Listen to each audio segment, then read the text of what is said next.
Video games have brought many emotions to mankind over the years. Mostly joy, occasionally a tear to our eyes, sometimes anger out of competitive play, and once in every young gamer's life, rage quitting. Ah yes, the infamous rage quit. A moment when a game throws so much crap at you, you've lost all patience as you toss your controller to the side, eject the game, and toss it across the room right before you punch a hole into the drywall.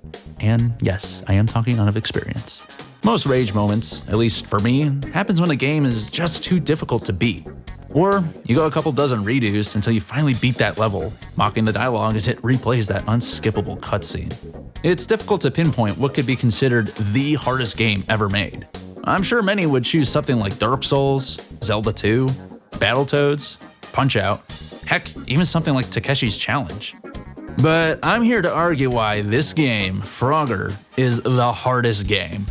Okay, well, maybe more like why this game could be number 100 of 100 hardest games ever made. But I truly believe this is one of the most difficult, challenging, nerve-wracking games I've ever played. I'm proud to proclaim that I have 100% completed this game, and in this video, I will explain what makes it so challenging. But before we do that, let's do a very brief history lesson on this game. Not to be confused with the classic arcade version of Frogger, I'm talking about the 1997 game, commonly known as Frogger He's Back. Developed by SCE Cambridge Studio and published by Hasbro Interactive for PC and PS1. This game is an expansion of the classic arcade version, but in 3D rendering, with far more levels and much larger maps. So what makes this game so hard? Well, everything. More specifically, there are far too many obstacles that make this simple concept of a game feel so impossible to beat. Just about anything and everything can kill you. The 5 frogs that you need to rescue are spread out across the map, in which you need to memorize. Time is of the essence, and you will die if you can't beat the clock. Oh, and you can't swim. And that's Frogger for you. Simple concept, difficult endeavor. I like a good challenge like this. Allow me to break down these 4 main challenges that make this game worthy of being considered hard. Starting with the obvious, death is inevitable, and it's inevitable when face to face with an enemy. We all get it. For Mario, it's the Goombas. Link's got the Bokoblins. People fear the goose. For Pokemon fans, it's Game Freak. But like Mario or Link, Frogger has a variety of different enemies to be cautious of. In fact, the only thing that doesn't kill him are the 5 frogs to rescue, the power-up bugs he can eat, and the rare golden frog. Other than those 3 things, you have to be careful on where you hop.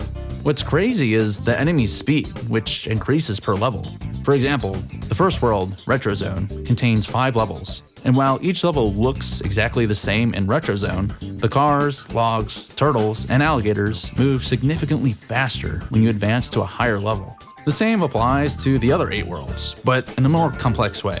Enemies no longer have a straight one-direction path. Some enemies are faster than Frogger himself. And while sometimes you are capable of jumping right over baddies, certain enemies you're just gonna have to outrun. Honestly, a lot of this game requires some trial and error with memorization, which leads to my next talking point.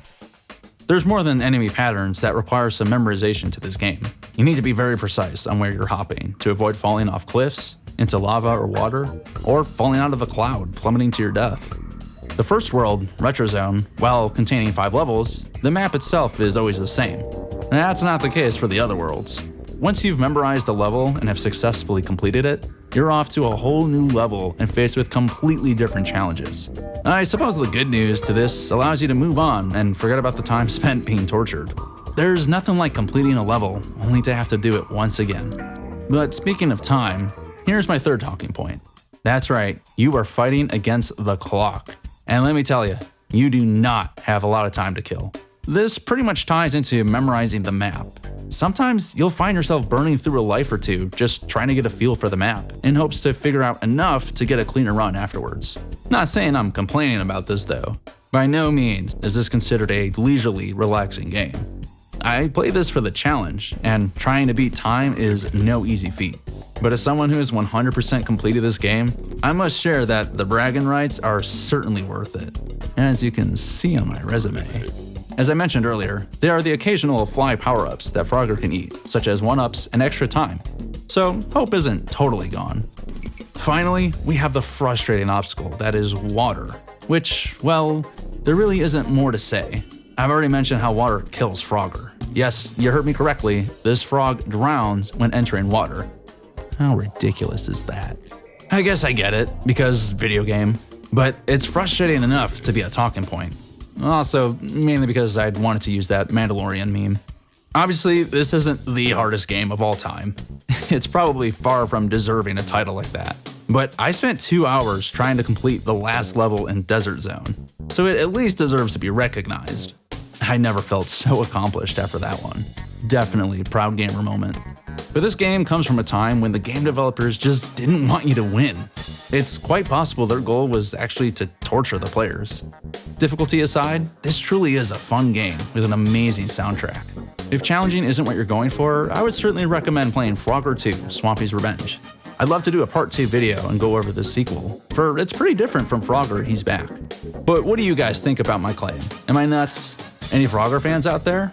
I'd love to know if you guys struggled with this game as badly as I did. And to anyone who hasn't played this game yet, would you take on the challenge and 100% completing it? Hit me up in that comment section.